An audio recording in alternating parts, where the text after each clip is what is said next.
अस्सलाम वालेकुम साईं।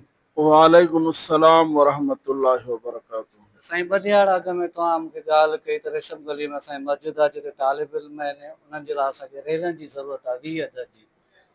माशाल्लाह उन हवाले सां असां सां तावन कयो हुयो असांजे लाड़काणे भाउ आहे चन्ना कम्यूनिटीअ जो, उन्हनि 20 अदद तव्हांजे लाइ रेल मोकिलियूं आहिनि।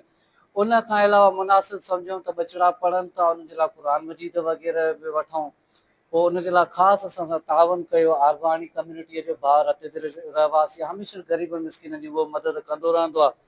10 अदद क़ुर मजीद, 20 अदद क़ाइदा, हुननि टोटल अमानत ॾिनी 3100 रुपया, जंहिंमां असां इहो वठी आयासीं मिठाई जी सिनई, ऐं हू भाउ जन पाण ख़रीद कयूं हुयूं रेलां। ॿिन्ही भाइरनि लाइ छा चवणु चाहींदो?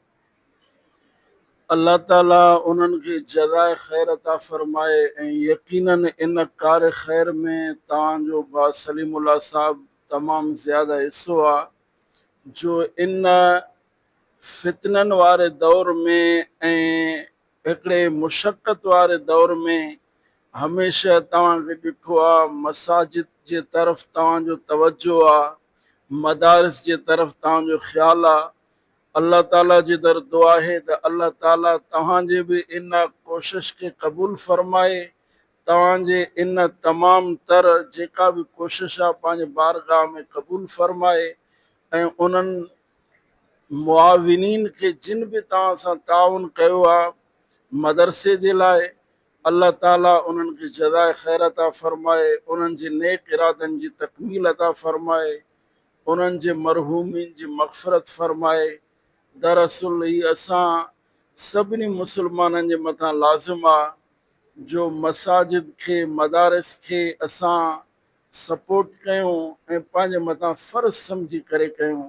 अल्लाह ताला असां तव्हां सभिनी खे अमल जी तौफ़ीक़ अता फ़रमाए। आमीन साईं, आमीन साईं। आख़िरी सवाल तव्हां खां पुछणु चाहींदुमि। कुझु ॾींहं अॻु मां सोशल मीडिया ते हिकिड़ो ॾुख शेयर कयुमि त लॻभॻि 6-7 साल थी विया जर्नलिज़म में माशाल्लाह सुठे बहितर खां बहितर कमु करण जी कोशिशि कई आहे।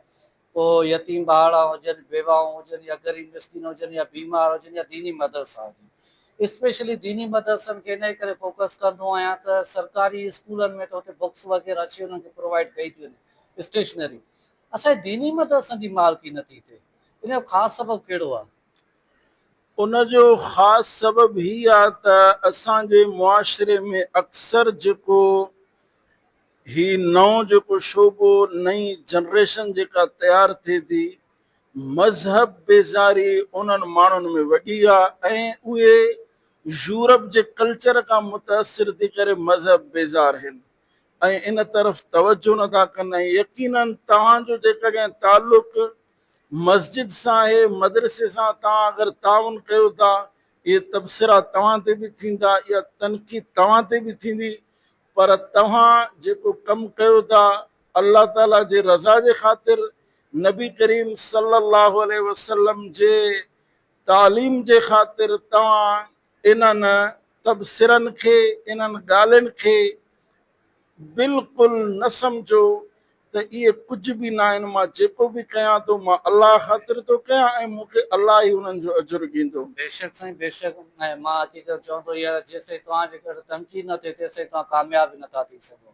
आख़िर में जेके दोस्त सुजाग न्यूज़ जे प्लेटफॉर्म तां ही ग़रीबनि, मिसकिननि, यतीमनि, बेवान या दीनी मदरसनि जी ख़िदमत लाइ ताउन पिया कनि, उन्हनि लाइ कहिड़ो पैगाम ॾियणु चाहींदो?